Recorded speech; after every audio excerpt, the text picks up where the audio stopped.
큰 구원이라는 제목으로 말씀을 나눕니다. 큰 구원이라는 말에는 그럼 작은 구원도 있다. 예, 맞습니다. 자, 오늘 그 큰 구원에 대해서 우리 다시 한번 생각해 봅니다. 요셉이 시종하는 자들 앞에서 그 정을 억제하지 못하여 소리질러 모든 사람을 자기에게서 물러가라 하고 그 형제들에게 자기를 알리니 그때 그와 함께한 다른 사람이 없었더라. 자, 성경에서 가장 아름다운 장면 중 하나입니다. 에서가 야곱을 만나서 극적인 화해를 하는 그 장면이 성경에서 가장 아름다운 장면 중 하나고, 그 다음에 이 요셉이 또 자기 형제들, 자기를 죽이려 했던 형제들과 울면서 했던 이 모습이 성경의 가장 아름다운 장면 중 하나다. 저는 그렇게 생각합니다. 자, 2절에 보니까 요셉이 큰 소리로 우니 애굽 사람에게 들림에 바로의 궁중에 들리더라. 자, 오늘 이게 핵심입니다. 큰 소리로 우니. 요전 성경에는 방성대곡이라는 표현을 썼어요. 방성대곡. 방성대곡하니. 우리 이게 제가 어렸을 때 고등학교 때 시일야 방성대곡이라는 그거를 들었어요. 그게 뭐냐면은 1905년에 우리가 을사늑약을 맺었잖아요. 그때 이제 그 당시에 이제 황성신문이라고, 이게 애국신문이에요. 독립신문과 더불어 우리 입장을 대변하는 건데, 그때 주필이던 장지연이라는 주필이 이 나라가 이렇게 넘어가는 걸 보고 그야말로 시일야 방성대곡이라는 글을 써서 오늘날까지 회자되고 있습니다. 자, 요셉이 큰 소리로 우니. 자, 예고했듯이 큰 구원은 큰 눈물에서 나온다라는 거예요. 기독교는 눈물의 종교입니다. 눈물 없이 못 이루어졌어요. 물론 결론적으로 예수 그리스도의 눈물이었죠. 그분의 눈물이 온 인류를 대표하는 통곡의 눈물이었습니다. 그 눈물 때문에 우리가 이렇게 살아있는 겁니다. 그러면서 너희도 울라라고 주님은 우리에게 말씀하고 있습니다. 자, 그래서 우리가 이 성경에는 눈물 흘리며 씨를 뿌리는 자가 기쁨으로 단을 거두리로다. 저 역시도 그 눈물의 의미 때문에 여기까지 왔어요. 저도 참 많이 울었습니다. 참 그게 자랑이었어요, 어찌 보면. 지금은 이제 눈물이 자꾸 사라지는 것 같아서 좀 안타깝고 옛날이 그립습니다. 그런데 오늘 이 성경에 보면은 아주 큰 눈물들이, 대성통곡이 있었어요. 뭐 요셉의 눈물은 말할 것도 없고, 너무도 잘 아는 그 에서가 야곱과 해우하는 그 장면. 그때 분이엘의 해가 돋았고 그 하늘도 축복하는 거예요. 형제가 연합하여 동거하는 것이 원수됐던, 죽이려고 했던 그것.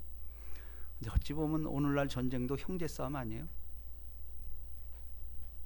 가족의 문제도 아마 형제 싸움일 겁니다. 뭐 재산 싸움부터 뭐 재판, 변호사들이 제일 좋아하는 게 형제들 싸움이래. 그거는 뭐 끝도 없이 간대.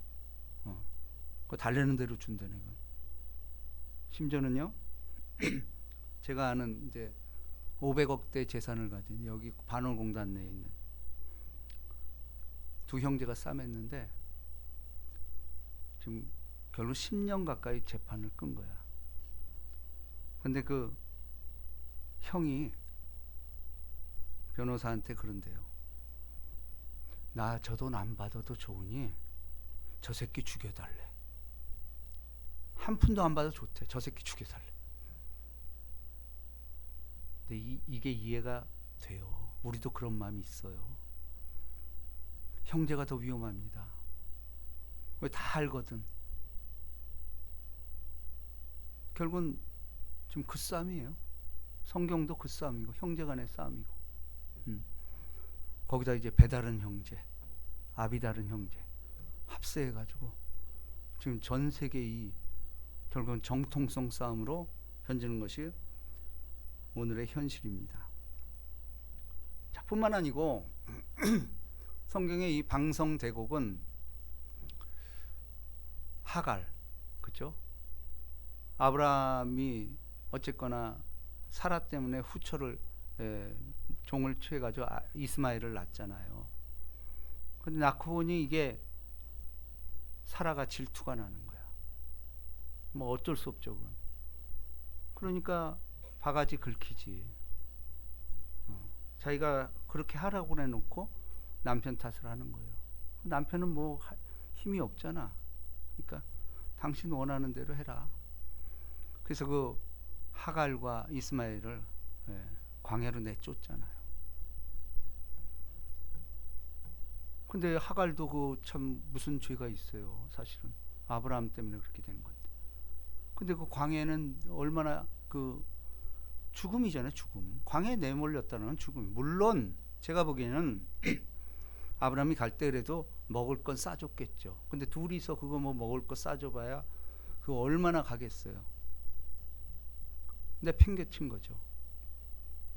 그때 하갈이 이스마엘이 그 우는 것을 보고 대성통곡을 합니다. 그렇죠. 이해가 가잖아요. 내가 뭘 그렇게 잘못했길래 내가 내 자식까지 이렇게 죽여야 됩니까? 대성통곡을 합니다. 근데 성경은 하나님이 그걸 들었다라는 거예요. 들으면서 축복합니다. 아니야, 걱정하지 마. 너로 내가 큰 민족을 이루게 할 거야. 그래서 오늘날 이스마엘의 후예들이 중동에서 부를 누리고 있잖아요. 예. 자, 뿐만 아니고 우리가 이 에서의 눈물, 하갈의 눈물, 그리고 곳곳에 이 약자들의 눈물이 성경 전체를 도배하고 있습니다. 자, 저는 여기서 큰 구원이라는 표현을 썼잖아요. 자, 물론 큰 구원의 기본은 일단 내 가족이에요. 그죠? 주 예수를 믿으라 그리하면 너와 내 집이 구원을 받으라. 일단 내 가족이야. 그렇죠? 그러니까 내 형제가 구원을 받아야 돼. 그게 우리에게 준 사명이에요. 그러니까 큰 구원의 기본은 일단은 형제. 그러니까 여기도 일단은 요셉이잖아요.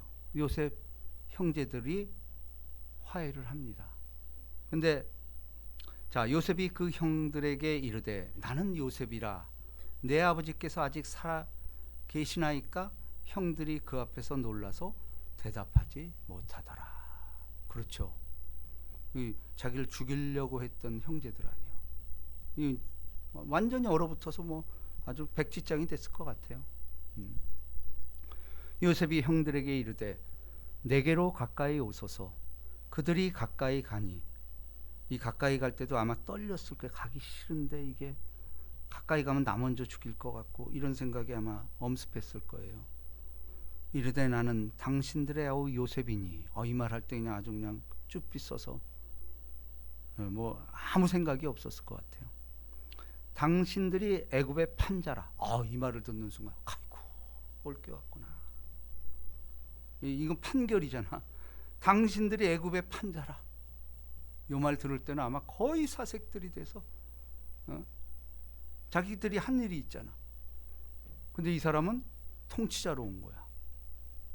이건 뭐 상상도 못한 일이 일어난 거야. 당신들이 나를 이곳에 팔았다고 해서 근심하지 마소서. 한탄하지 마소서. 하나님이 생명을 구원하시려고 나를 당신들보다 먼저 보내셨나이다. 자, 이 말은 요셉이 지금까지 어려서부터 생각을 했을 거 아니에요. 내가 꿈을 꿨지. 형들이 다 나한테 절했지. 또 별들이 나한테 절했지. 이제 꿈이 이루어져 가는 것. 근데 그 전까진 몰랐을 거야. 왜냐하면 17살에 그렇게 돼가지고 이스마엘 상인한테 팔려가고 수많은 고통을 겪잖아요. 또 이상한 여자 만나가지고 추행죄로 고발되고 이런 거. 그러니까 주마등처럼 씻었을 거예요. 근데 형들이 이렇게 와서 이걸 보니까 내 꿈이 지금 이루어지고 있구나. 해석이 되는 거예요. 그러면서 하나님이 나를 먼저 보내셨구나. 꿈이 이루어지는 걸 보고 자각을 한 거예요. 이 땅에 2년 동안 흉년이 들었으나 아직 5년은 밭갈이도 못하고 추수도 못할지라. 이 사정이 그렇잖아요. 7년 환란, 이게 선포됐으니까. 자, 그러면서 이제 7절에 오늘 핵심입니다. 다 같이 시작. 하나님이 큰 구원으로 당신들의 생명을 보존하고 당신들의 후손을 세상에 두시려고 나를 당신들보다 먼저 보내셨나니. 큰 구원. 여러분, 이 큰 구원은, 여러분 생각해 보세요. 우리가 일반적인 그냥 구원이 아니고 큰 구원이라고 한 이유는 제가 모두에도 설명했듯이 일단 형제들, 죄진 형제들, 자기를 죽이려 했던 형제들, 이들이 구원됐잖아. 일단 생사여탈권을 요셉이 쥐고 있어요. 근데 굶어 죽는 것까지도 걸려 있잖아. 일단 내 가족, 내 부모를 요셉은 구원을 시켰습니다. 그런데 이 눈물을 하나님 기억하셨죠. 그래서 여기까지 왔죠. 그런데 우리가 에서의 통곡도 잊어서는 안 된다라는 거예요. 에서의 통곡. 제가 하고 싶은 말은 지금 이제부터예요. 요셉이 이 통곡하면서 부르짖는 거 하나님 듣는 건 다 알아. 그건 또 당연한 거야. 근데 에서도 방성대곡했다라고 써 있어요. 뿐만 아니고 하갈의 통곡. 하갈의 통곡. 자, 큰 구원이에요. 하나님은 내 백성, 택한 이스라엘 백성만 구원하는 걸로 하면은 이 세상 발전이 없습니다. 물론 시온주의자들이 이스라엘을 끔찍히 그것까지는 나는 용납이 돼. 근데 우리가 그 근간에는 뭘 해야 되냐면 예수님이라면 어떻게 했을까를 늘 생각해야 돼요.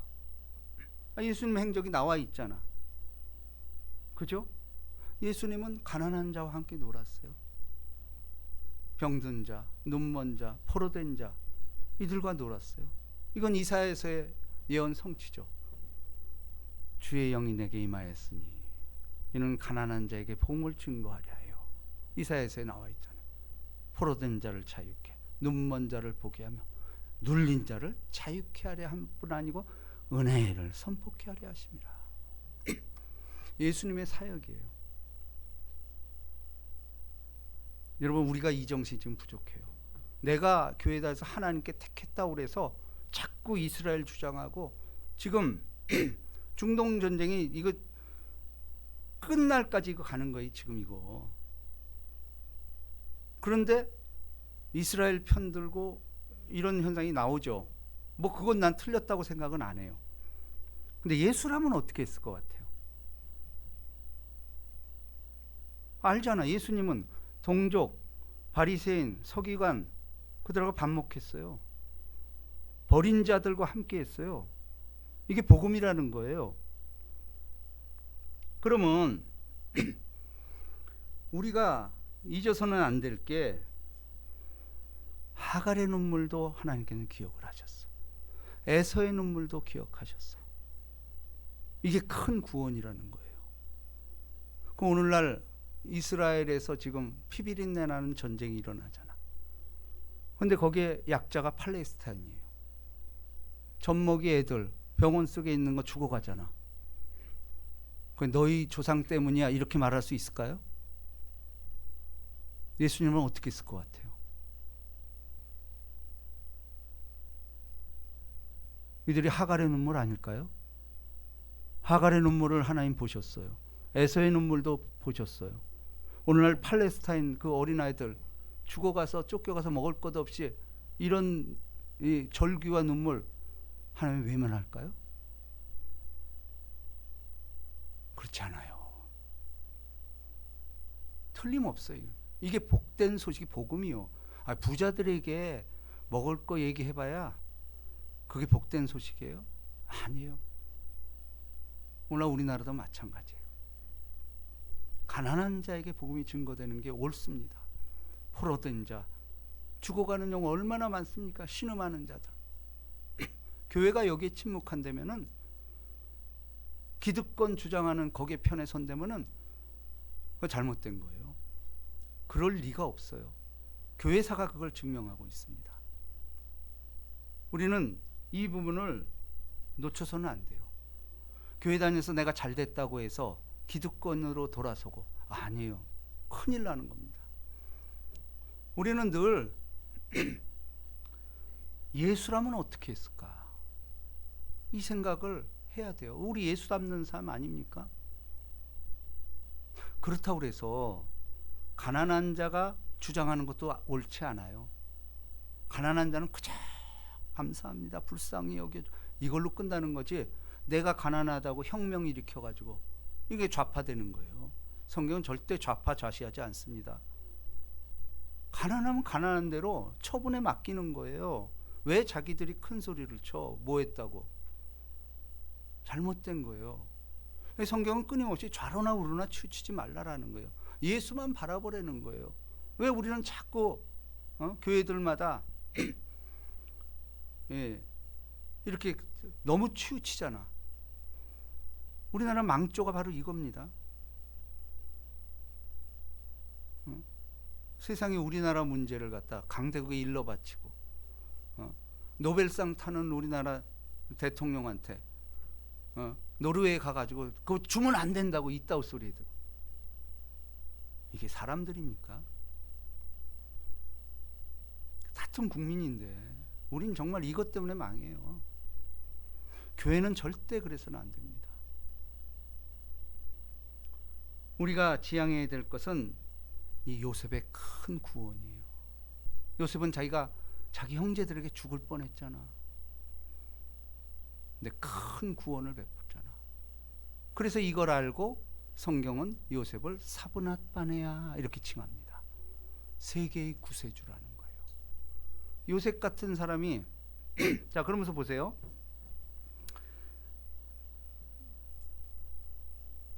8절. 그런즉 나를 이리로 보낸 이는 당신들이 아니요 하나님이시라.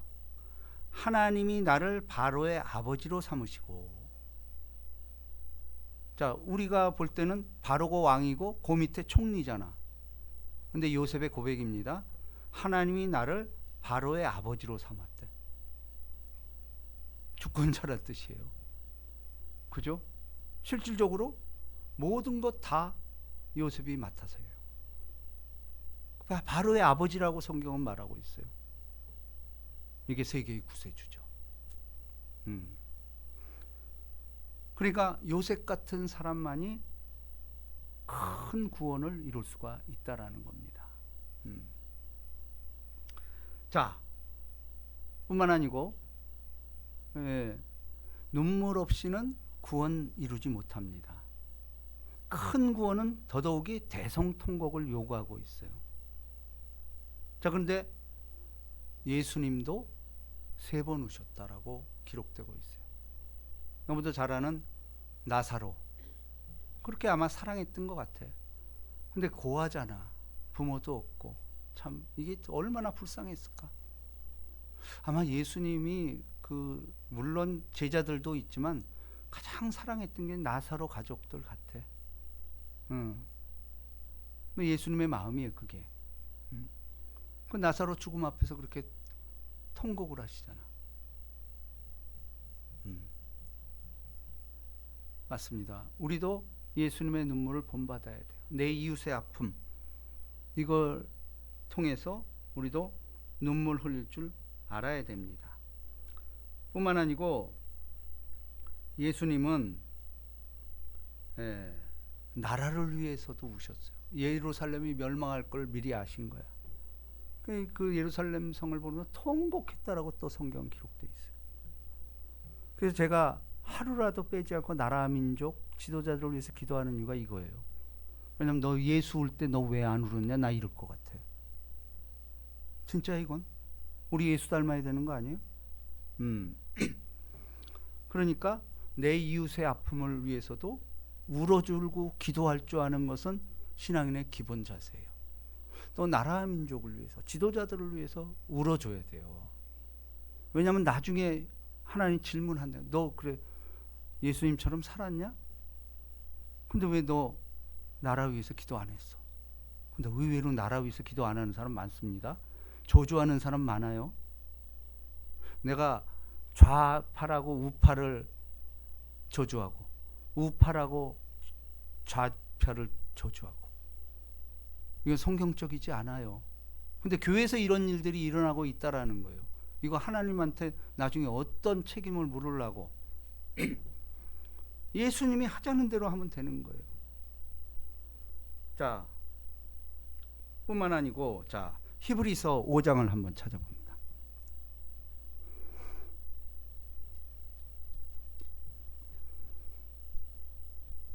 7절입니다. 세 번째 울음입니다. 예수님의 세 번째 울음.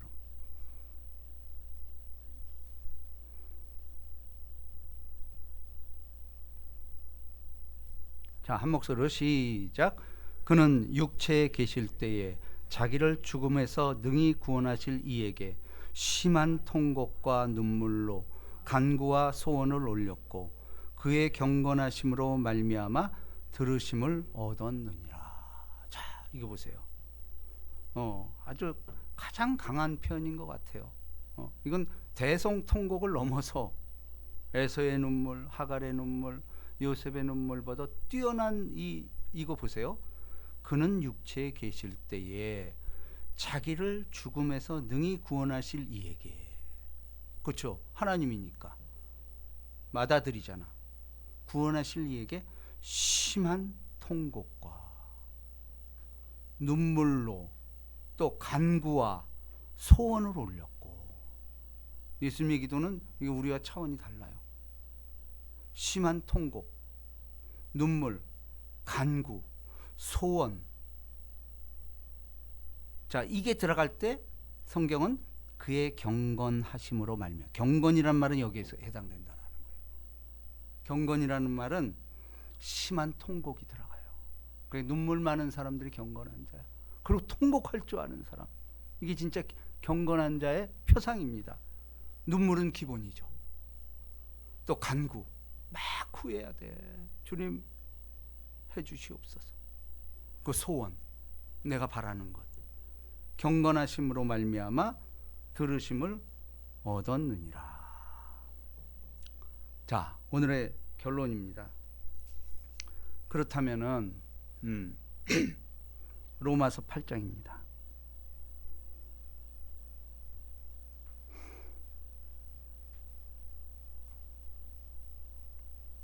26절.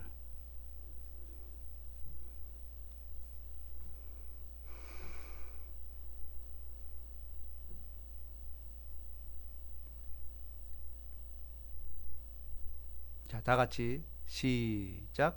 이와 같이 성령도 우리의 연약함을 도우시나니 우리는 마땅히 기도할 바를 알지 못하나 오직 성령이 말할 수 없는 탄식으로 우리를 위하여 친히 간구하시느니라. 아멘. 그렇습니다. 눈물의 근원이 바로 여기 있다라는 거예요. 그럼 오늘날 어떻게 할 거냐는 얘기예요. 어떻게 해야 우리가 예수님의 눈물을 닮을 수 있을까? 예수님 내 안에 들어오는 수밖에 더 있겠어요? 그러니까 우리가 울을 때 뭐죠? 내 개인 감정 때문에 거의 울어. 그죠? 예수 믿는 사람도 마찬가지야. 내 억울함, 원통, 이거 개인적인 거, 신앙적인 거 떠나서 예수 믿는 사람도 이런다니까. 그 한계를 못 벗어나는 거야. 나 왜 이렇게 복을 안 줘요? 누구는 뭐 복 받았다 그러는데 난 왜 이 문제 이렇게 해결 안 되죠? 내 자식은 왜 이렇죠? 이건 내 개인적인 거야. 근데 오늘 이와 같이 성령도 우리의 연약함을 도우시나니, 그게 연약하다라는 거야. 내가 자식 문제 있고 금전 문제 있고 집 문제 있고 세상의 모든 문제, 연약한 게 있잖아요. 우리 이거 극복 못합니다. 계속해서 우리가 성화될 때까지 연약한 문제는 우리에게 계속 주어지는 거예요. 근데 중요한 건 뭐냐? 성령이 연약함을 도와주겠대. 내게 부족한 거 있잖아. 내가 이루고 싶은 거, 소원 있잖아. 아까 소원 이런 것들. 그러니까 성령도 우리의 연약한 것을 도우시라니. 우리는 마땅히 기도할 바를 알지 못하나. 그렇죠. 왜? 우리는 어떻게 기도하죠? 자식 잘 되게 해주세요. 재물 얻을 권능 주세요. 이 사업 잘 되게 하시고 저거 계약되게 하시고. 그렇잖아요. 이거는 그런 기도 하지 말라라는 거예요. 그건 성령이 알고 있다라는 거예요. 기도할 바를 알지 못하나 오직 성령이 말할 수 없는 탄식으로 우리를 위하여 친히 간구하시느니라. 자, 이게 오늘 핵심입니다. 여러분, 우리는 우리가 하는 일 같지만 내 안에 계신 성령께서 내가 그릇 행하여 각기 제 길로 갈 때마다 탄식하고 있는 거야. 쉽게 말하면 우는 거예요. 성령도 인격이잖아.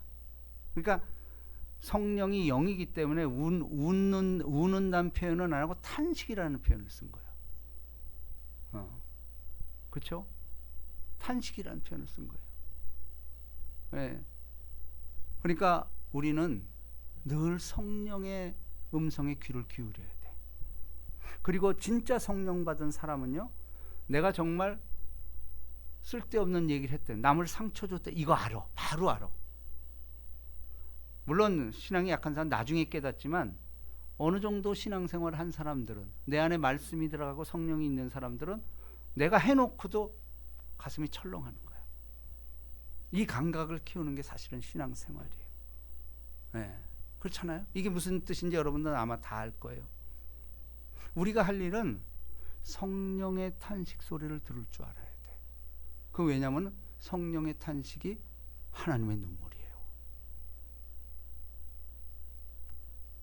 하나님 눈물을 좋아하십니다. 그래서 예수의 눈물을 받으셨잖아. 근데 아까 심한 통곡과, 예수님 왜 개인을 위해서 이랬을까? 모든 죄를 자기가 짊어지고 가잖아. 그러니까 이 인류 살리기 위해서 그야말로 통곡에 몸부림쳤던 거야. 그 예수님은 심지어 얼마나 힘들었어. 이거 좀 안 울게 해주십시오. 근데 아무 대답을 안 하는 거야. 그렇습니다. 바로 이건 뭐냐면, 우리도 우리의 삶 속에서 어려운 일 당할 때 기도하잖아. 교회 나서 예배 드리잖아.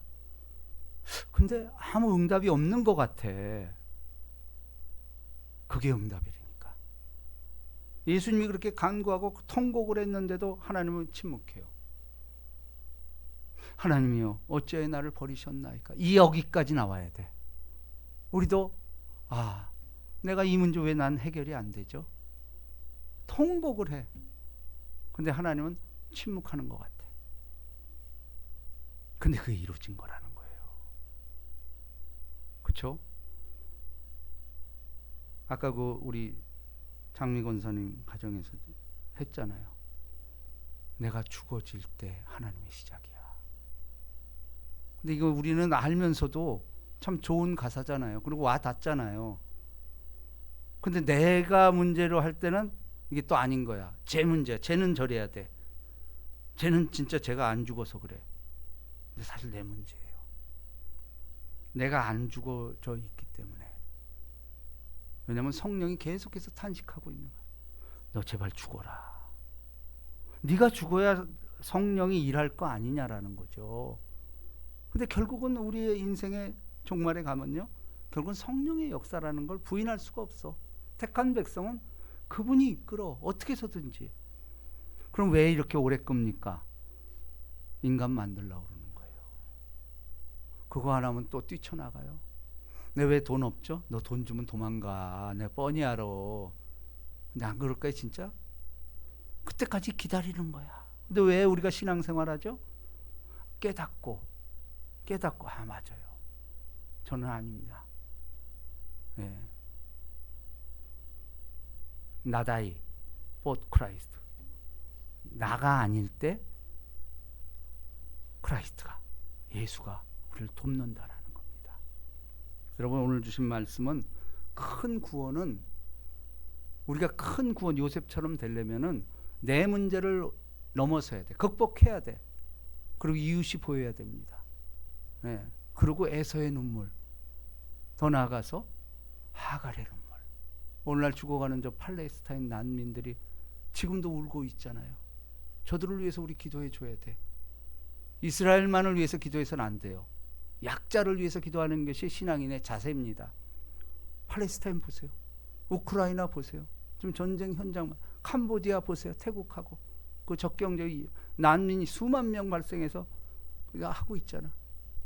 여러분, 기독교인이 그들을 위해서 기도 안 한다면 직무유기입니다. 왜냐하면 예수님 기도잖아. 이게 우리의 의무고, 또 올해가 갈수록 더 소외된 자, 나보다 더 소외되고 이런 자들을 위해서 기도해 주시고 실천하는 저와 여러분 되시기를 주님의 이름으로 축복합니다.